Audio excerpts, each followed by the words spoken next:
Should you be worried about your future in Fortnite creative? I get this question quite a bit and people ask me all the time, will there be pay to win? Will people just get better because they already have experience? Will I fall off? And today I want to give you as much answers I can possibly give to you guys, clarify a few things along the way, if you should be worried or not for your future in Fortnite creative. Starting out with the hard reality, Fortnite creative 2.0 is not going to be as simple as you might expect it to be, or as easy to do. It will be a lot of cool things and a lot of things that we have not seen in Fortnite creative yet. The problem that comes around with this specific thing, that there will be a lot of new things which come from the Unreal Engine, is that there's a lot of people which already mastered these tools.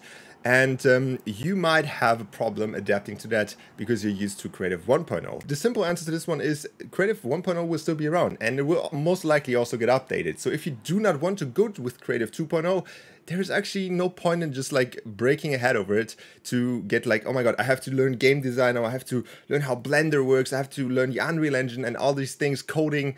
You don't have to do that. If we learned one thing from Fortnite and the Fortnite player base that play these Fortnite creative games, that they don't really care too much on how the game looks and how crazy it is, like how much possibilities you can put it in. They just want the game that plays. The most popular maps right now are maps that actually a good creator can create probably in less under a day. The reason why these maps are so popular, because they are playing good, the discovery system is a little bit broken, and people update the maps regularly. You don't have to be a master in coding and Unreal Engine to update your map regularly and have a game mode that is fun. You don't need to be crazy. You don't have to learn how to build perfect terrain or master coding in C++ or whatever. So there will always be a place for maps that are created in 1.0, even though you might not get the big sponsor deals or the crazy things. Your map being created in 1.0 could still beat all the Creative 2.0 maps. You should definitely not worry about if you cannot go to Creative 2.0 because you don't have a PC or you don't have the skills yet. You can learn it by time, or you can just stick to 1.0. It will still be around and you can still play with it. However, if you want to make the change to Creative 2.0 and you think, oh my god, all these people are already coming from different niches, yes, there will be a lot of people which will come from other games, like maybe Roblox, even Minecraft, maybe even game developers that have like years of experience in Unreal Engine and just come to Creative to get their hands on that as well.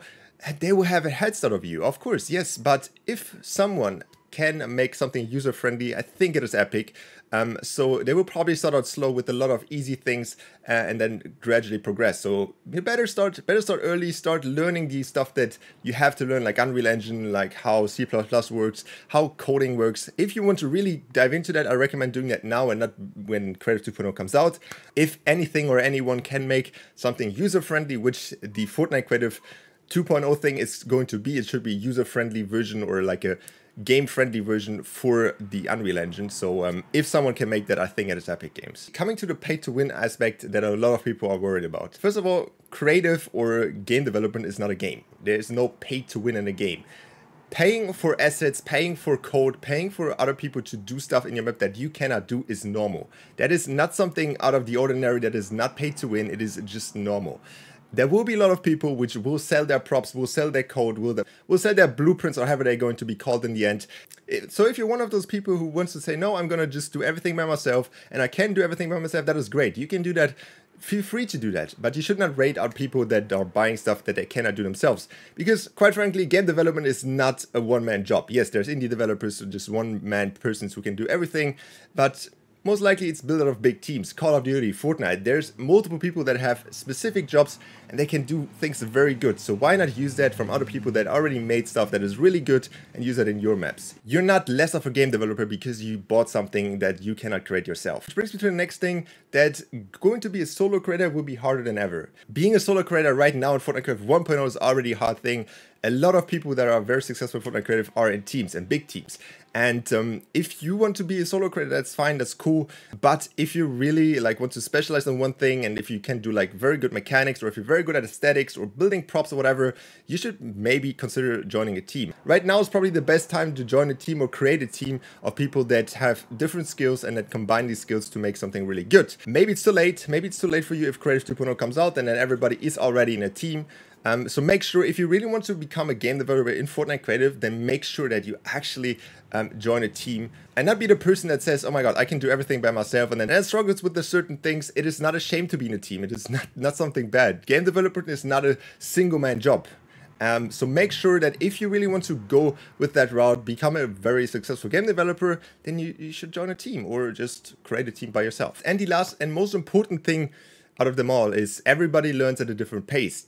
So make sure that you do not hustle yourself, because there's already people that can create amazing things in Creative 2.0.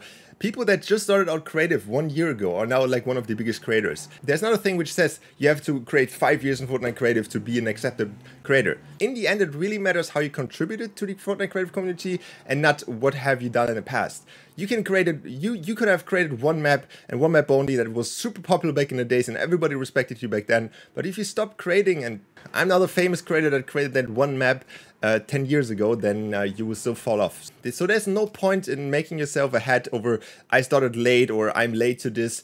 Everybody learns at a different pace, everybody starts at a different point, and you will have time to still jump into Fortnite Creative right now, or like maybe if you start a year later in Creative 2.0, you still have the time. It really depends on how fast you learn, how good you are with the things that you're doing, and what your end product is. It really doesn't matter at all. So don't make yourself a head over I don't have a PC right now, oh my god, I cannot play Creative 2.0, I cannot go with the easy first steps. It might set you back at the beginning, but if anything that Fortnite Creative history teaches us is that people that were really popular back in the days that created the first blocks are not even creating anymore. So there's plenty of time to still come back if you started late with Creative 2.0 or 1.0. So the conclusion out of this is don't worry about the future, worry about what is right now and what you can start to create a better future for yourself.